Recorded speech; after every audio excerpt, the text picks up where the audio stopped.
सरकार के बड़े बड़े नेता अलग अलग पद पे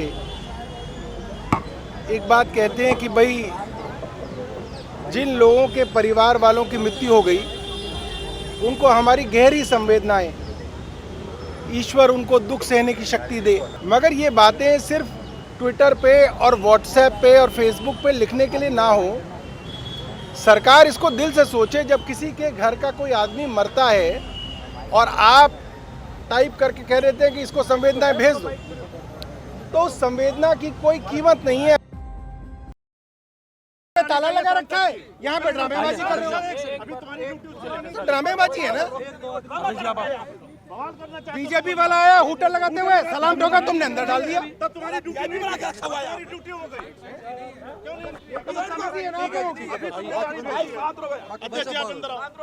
देखिए, कभी भी कोई बड़ी दुर्घटना होती है तो हम देखते हैं सरकार के बड़े बड़े नेता अलग अलग पद पे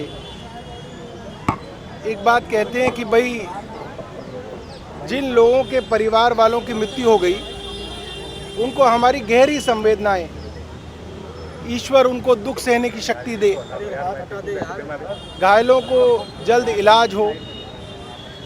मगर ये बातें सिर्फ ट्विटर पे और व्हाट्सएप पे और फेसबुक पे लिखने के लिए ना हो। सरकार इसको दिल से सोचे। जब किसी के घर का कोई आदमी मरता है और आप टाइप करके कह रहे थे कि इसको संवेदनाएं भेज दो, तो उस संवेदना की कोई कीमत नहीं है अगर उसके परिवार वाले की लाश के लिए एक सरकार एम्बुलेंस भी ना दे पाए। एक दिल्ली का सबसे बड़ा अस्पताल जिस पे देश के गृह मंत्री आए और बोले सब ठीक चल रहा है, मुख्यमंत्री आई बोली सब ठीक चल रहा है, और जिनके गरीब लोगों के परिवार के लोग मारे गए, जिसको बेचारे को फ़ोन आया और वो भागा भागा आ गया यहाँ पे, ना उसने पर्स देखा, ना मोबाइल देखा, ना उसने पैसा देखा, वो भाग के आ गया यहाँ पे। और उसको ये बोला जाए भाई साहब लाश तो पड़ी है आपकी, एम्बुलेंस का इंतजाम कर लो। इस सरकार के पास एम्बुलेंस नहीं है। वो सरकार जो तालिबान को एम्बुलेंस दे सकती है,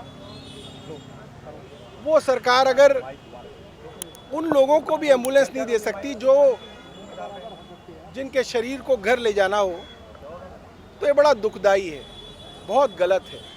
और मुझे लगता है कि सरकार को इसके बारे में चिंता करनी चाहिए। हमने अंदर भी बोला है कि कम से कम जो लोग अब इंजर्ड हैं उनको अगर आप यहाँ से छोड़ेंगे तो उनको एम्बुलेंस कम से कम दे दीजिएगा। और ऐसा नहीं है एम्बुलेंस की कमी है, सरकार के पास बहुत एम्बुलेंस है। जब मंत्री मुख्यमंत्री जाते हैं तो अच्छे साथ साथ एम्बुलेंस चलती है। प्रधानमंत्री का कार्यक्रम होता है तो खूब एम्बुलेंस वहाँ पे लगाई जाती हैं। तो एम्बुलेंस की कम से कम एम्बुलेंस जो है, एक मृत शरीर को एम्बुलेंस मिल जाए, ये हमारी सरकार से प्रार्थना है। हम लोग घायलों से मिले, डॉक्टरों से हमने बात की, घायलों का इलाज चल रहा है और ईश्वर से प्रार्थना है कि वो जल्द से जल्द जो है स्वस्थ होके आए। सरकार का मैंने सुना था, सरकार ने कई जगह कहा था कि अगर देश पर आतंकवादी हमला होगा तो उसको एक्ट ऑफ वॉर माना जाएगा, उसको युद्ध माना जाएगा। मगर ये पहला देश है जहाँ पे युद्ध हो रहा है, मगर प्रधानमंत्री जी विदेश यात्रा पे सुबह निकल गए हैं। ये भी मुझे लगता है दुनिया में पहला ऐसा जो है वाकया होगा। धमाके में कैसे जो लोग इंजर्ड हुए हैं उनको एलएनजेपी अस्पताल में ले जाके आया गया है। और ऐसे में जो लोगों की संख्या है लगातार बढ़ रही है, क्योंकि पहले 8 थी, उसके बाद 12 हो गई है। और इसके बाद बताया जा रहा है कि कुछ लोग हैं उनका भी इलाज चल रहा है। फिलहाल इस मामले को लेकर के आप क्या सोचते हैं, क्योंकि दिल्ली राजधानी दिल्ली में इस तरह की जो घटना है वो देखा जाता है, और क्या कुछ आप इसको देखते हैं, कमेंट बॉक्स में जरूर बताइएगा। कैमरा पर्सन कमलेश कुमार के साथ मैं संदेश सक्सेना, पंजाब केसरी.com, दिल्ली।